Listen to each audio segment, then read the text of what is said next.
Hello दोस्तों, स्वागत है आपका आपके YouTube channel tours for student पर। दोस्तों, जैसा कि आप सभी को पता है कि बिहार में शिक्षक भर्ती नियमावली 2023 जो है वो बनाई गई है। तो इसके तहत कई सारे सवाल जो है आपके जहन में चल रहे होंगे कि आखिरकार इस नई नियमावली के तहत किस प्रकार से वैकेंसी आएगी और कौन से छात्र इस फॉर्म को भर सकते हैं, क्या क्या क्राइटेरिया रखा गया है। इन तमाम सवालों का जवाब इस वीडियो के माध्यम से मैं आपको देने वाला हूं। तो कुल 22 सवाल यहां पे जो है पूछे गए हैं और उन सभी का जवाब आपको इस वीडियो के माध्यम से देखने को मिलेगा। तो आइए स्टार्ट करते हैं दोस्तों।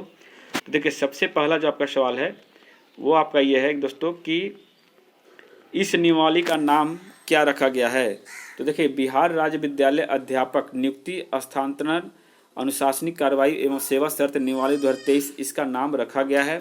उसके बाद अगर बात करें पॉइंट नंबर 2 की, तो किन विद्यालयों के शिक्षक इसके तहत भर्ती होंगे। तो आपको बता दें दोस्तों कि बिहार सरकार के शिक्षा विभाग के तहत चलने वाले विद्यालयों में अध्यापक या फिर शिक्षक भर्ती किए जाएंगे। नंबर 3 है इनकी कोई अलग पहचान भी होगी। तो बिल्कुल यहाँ पे लिखा गया हाँ, न तो यह अब नियोजित शिक्षकों के जैसे मानदेय वाले होंगे और ना ही उससे पहले नियुक्त अस्थायी शिक्षकों के संवर्ग में होंगे। इनके लिए नए संवर्ग का गठन किया गया है। दोस्तों, पहले जो आप मानदेय पर काम करते थे अब वो हटा दिया गया है दोस्तों। अब आपको डायरेक्ट यहाँ पे वेतन पर रखा गया है, जैसा कि अन्य कर्मचारियों को बिहार में मिलता है। अब देखिए, इसमें बताया गया है कि पॉइंट नंबर 4 में कि नियोजित और इसमें क्या अंतर, यानी जो नई नियमावली बनी और पहले की नियमावली में क्या अंतर है।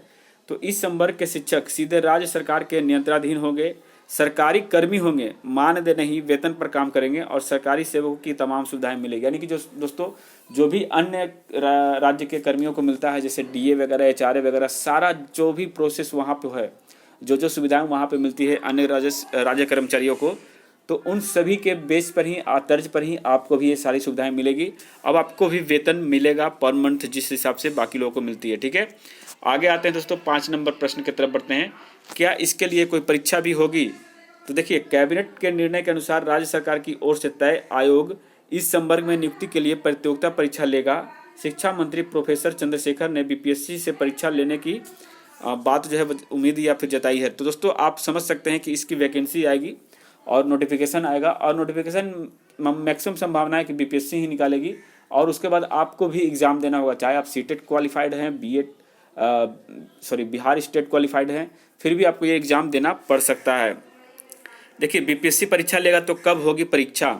तो यहाँ पे बताया गया है कि बिहार लोक सेवा आयोग ने पिछले दिनों संयुक्त परीक्षा को लेकर अहम घोषणा की है। 30 सितंबर को 69वीं पीटी परीक्षा में कई स्तर की नियुक्तियों के लिए संयुक्त जो पीटी परीक्षा होने वाली है।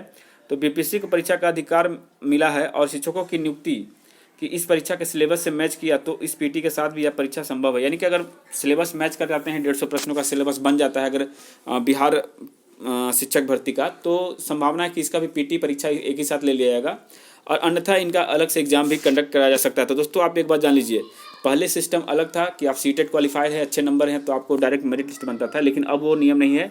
अब आपको एग्जाम देना होगा, एग्जाम से होकर ही गुजरना पड़ेगा। तो इससे अच्छी बात है कि जो भी मेधावी छात्र होंगे उनको मौका मिलेगा, वो ज्वाइन करेंगे और सिर्फ सीटेट बीटेट से काम नहीं चलने वाला है। ठीक है, अब आगे बढ़ते हैं दोस्तों। पॉइंट नंबर 7 क्या है कि क्या सीईटी या स्टेट वाले को भी परीक्षा देनी होगी। तो बिल्कुल, इसकी पात्रता स्पष्ट की गई है कि राज्य सरकार या केंद्र सरकार की शिक्षक पात्रता परीक्षा यानी कि स्टेट या फिर सीटेट में उत्तीर्ण ही इसके अभ्यर्थी होंगे। यानी कि दोस्तों वही कैंडिडेट फॉर्म भरेंगे जो सीटेट या स्टेट किए हुए हैं। और 2019 की स्टेट मेरिट प्रतियोगिता प्रतियोगिता परीक्षा या कोई भी ऐसी परीक्षा पास करने को लेकर सवाल या जवाब की गुंजाइश नहीं है। ठीक है, यानी आपको हर किसी को एग्जाम देने की ज़रूरत पड़ जाएगी। ठीक है, पॉइंट नंबर 8 है कि किन किन पदों के लिए योग्यता का निर्धारण क्या है।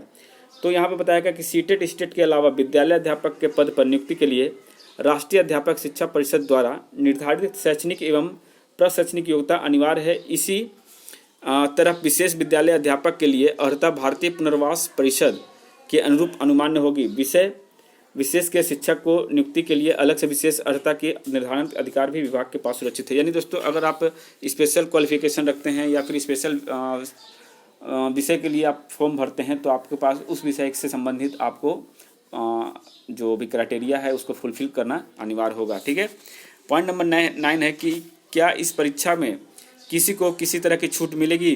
तो भाई बिल्कुल छूट मिलेगी। देखिए, दक्षता परीक्षा उत्तीर्ण वैसे शिक्षक जो 2012 से पूर्व नियुक्त एवं कार्यरत हों उनके लिए शिक्षक पात्रता परीक्षा में उत्तीर्णता अनिवार्य नहीं होगा। यानी कि जो भी 2012 से पहले नियोजित हो चुके हैं, अभी जॉब में हैं, तो उनके लिए ज़रूरी नहीं है कि आप शिक्षक पात्रता परीक्षा यानी कि आपका सीटेट या स्टेट जो है क्वालिफाई किए हों। बस बीएड का डिग्री है या फिर डीएड का डिग्री है तो आपका काम चल जाएगा। ठीक है, चलिए आगे है कि क्या 2006 से अब तक नियोजित शिक्षक भी संवर्ग में आ सकते हैं। तो बिल्कुल देखिए, वर्ष 2006 से अब तक पंचायती राज संस्था एवं नगर निकाय के जरिए नियोजित शिक्षक भी इसी नियुक्ति प्रक्रिया में भाग लेकर इस नए संवर्ग में आ सकते हैं और पात्रता की बाकी शर्तें उन पर भी लागू होगी। यानी कि दोस्तों, जो भी पहले से जॉब कर रहे हैं उनको भी ये सुविधाएं मिलेगी, उनको भी जो है अब एक तरह से जो राज्य स्तरीय क्रम का जो भी लाभ होता है वो लाभ इनको भी मिलने वाला है। ठीक है, क्या इस नियुक्ति के लिए भी अलग संवर्ग होगा? तो देखिए, यहाँ पे इन्होंने कहा है कि राजकीय, शासकीय बुनियादी विद्यालय, राजकीयकृत एवं प्रोजेक्ट कन्या उच्च माध्यमिक विद्यालय में नियुक्ति होने वाले विद्यालय अध्यापक का स्तरवार एवं विषयवार अलग अलग संवर्ग होगा। इसी तरह प्राथमिक और मध्य विद्यालय के मूल कोटि व स्नातक कोटि के विद्यालय अध्यापक या माध्यमिक विद्यालय एवं उच्च माध्यमिक विद्यालय में विषयवार विद्यालय अध्यापक का भी अलग अलग संवर्ग हो। यानी दोस्तों, ये सभी जो है अलग अलग संवर्ग के अंतर्गत आएंगे, नियुक्ति प्रक्रिया सबकी अलग अलग हो जाएगी। ठीक है, अब हम बात करते हैं संवर्ग राज्य स्तर पर होगा या जिला स्तर पर। तो इनका कहना है कि सभी पद सीधी नियुक्ति से भरे जाएंगे। आयोग इनका चयन कर शिक्षा विभाग को जो है अनुशंसा देगा और शिक्षा विभाग संबंधित जिला के डीईओ को नियुक्ति हेतु इन्हें आवंटित करेगा। ठीक है, उसके बाद स्पष्ट होगा कि ये सभी संवर्ग जिला स्तर पर कैसे बटेंगे और जिला शिक्षा पदाधिकारी यानी डीईओ इस संवर्ग के नियुक्ति प्राधिकार होंगे। यानी दोस्तों, एक तरह से देखा जाए तो ये जिला स्तर ही जॉब होगी, आपको प्रत्येक जिला में जो आपका संवर्ग दिया जाएगा और इसके लिए आपको जो है वहाँ पे पोस्ट प्रेफरेंस का भी ऑप्शन दिया रहेगा। ठीक है, क्या बिहार के बाहर के लोग भी आवेदन कर सकते हैं? तो बिल्कुल नहीं। ये जो है बिहार शिक्षक भर्ती नियमावली के तहत सिर्फ वही छात्र इस फॉर्म को भरेंगे जो सिर्फ और सिर्फ बिहार का परमानेंट जो अस्थाई यानी कि सदस्य हैं, अस्थाई निवास करने वाले छात्र हैं, वही इस फॉर्म को भर सकते हैं। बिहार के बाहर के कोई भी कैंडिडेट इस फॉर्म को नहीं भर सकता। तो ये एक अच्छी पहल है और ये होना भी चाहिए। आगे है दोस्तों कि इसमें आरक्षण का भी प्रावधान रखा जाएगा। तो बिल्कुल हाँ दोस्तों, ये देखिए सीधे नियुक्ति सामान्य प्रशासन विभाग ने जो भी आरक्षण प्रावधान प्रभावी रखा है या वही रखेगा और इस पर भी लागू होगा। यानी दोस्तों, जिस तरह से क्राइटेरिया है ओबीसी, जनरल, आपका BC1, BC2, SC ST, WBC, ये सारा प्रक्रिया इसमें अपनाया जाएगा। EWS को भी इसमें रखा जाएगा। महिलाओं का भी यहाँ पे 50% का योगदान। देखिए, महिलाओं के लिए भी अलग से कुछ खास है। तो देखिए, सामान्य प्रशासन विभाग के आरक्षण रोस्टर से अलग, यानी जो उन्होंने आरक्षण रोस्टर क्लियर बनाया है बाकी जो पोस्ट के लिए, उसको हटा करके प्राथमिक एवं मध्य विद्यालय के मूल कोटि एवं स्नातक कोटि के विद्यालय अध्यापक के पद पर प्रत्येक विषय में न्यूनतम 50% महिला अभ्यर्थी की नियुक्ति की जाएगी। दोस्तों, यहाँ पर जो महिलाओं का आरक्षण प्रावधान है वो आपका 50% है और विषम संख्या रहने पर अंतिम पद महिला अभ्यर्थी के लिए चिन्हित किया जाएगा। मतलब 101 पद रहेगा तो 50 महिलाओं के लिए आरक्षित होगा और 50 अनारक्षित और शेष एक पद महिला के लिए ही रह जाएगा। यानी दोस्तों, अगर एक एक्स्ट्रा पोस्ट आता है तो वो आपका महिला के लिए चला जाएगा। ठीक है, आरक्षण रोस्टर किस तरह प्रभावित किया जाएगा? तो बताया गया कि नियमावली लागू होने के बाद प्रथम सम व्यवहार में विद्यालय अध्यापक के पद पर नियुक्ति हेतु आरक्षण बिंदु 01 से रोस्टर प्रारंभ होगा। कोई भी परीक्षार्थी कितनी बार परीक्षा दे सकता है? तो देखिए, इसमें कोई भी अभ्यर्थी इस नियमावली के अंतर्गत मैक्सिमम 3 बार ही परीक्षा में भाग ले सकता है। 3 बार से अधिक परीक्षा में वो भाग नहीं ले सकता। यानी कि इस बार अगर आपका नहीं हुआ तो नेक्स्ट टाइम अगर नहीं हुआ तो एक बार और मिलेगा चांस। उसके बाद अगर नहीं निकाल पाते हैं, रिजल्ट नहीं हो पाता है, तो आपको ये फिर मौका नहीं मिलेगा।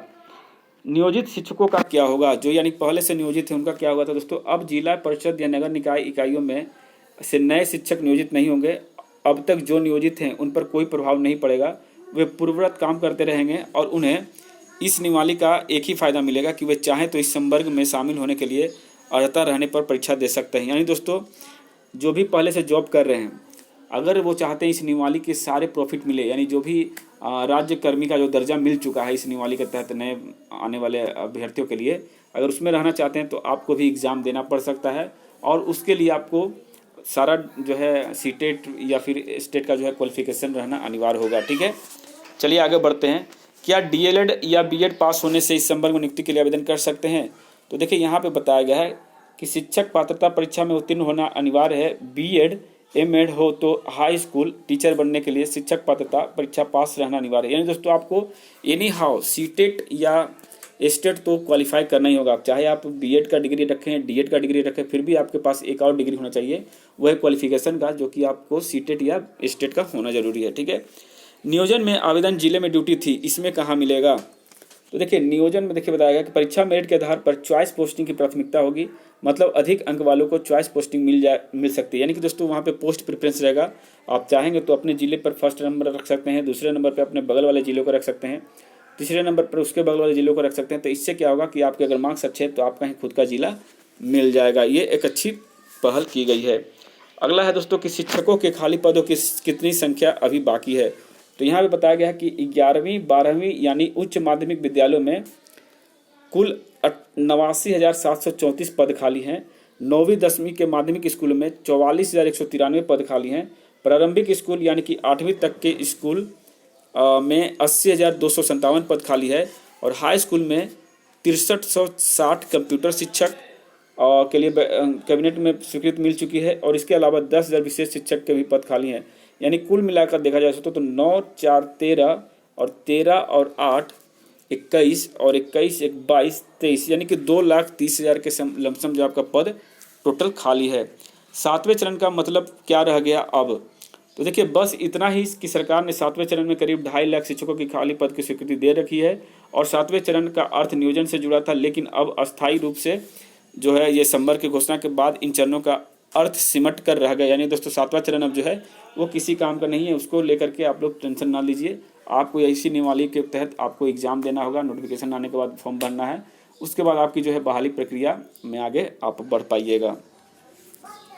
तो आप देख सकते हैं दोस्तों कि इन तमाम 2200 सवालों का जवाब मैंने आपको इस वीडियो के माध्यम से दिया। तो वीडियो अच्छा लगा तो लाइक करिएगा और चैनल पर नए आए हैं तो चैनल को सब्सक्राइब करिएगा। जय हिंद, जय भारत।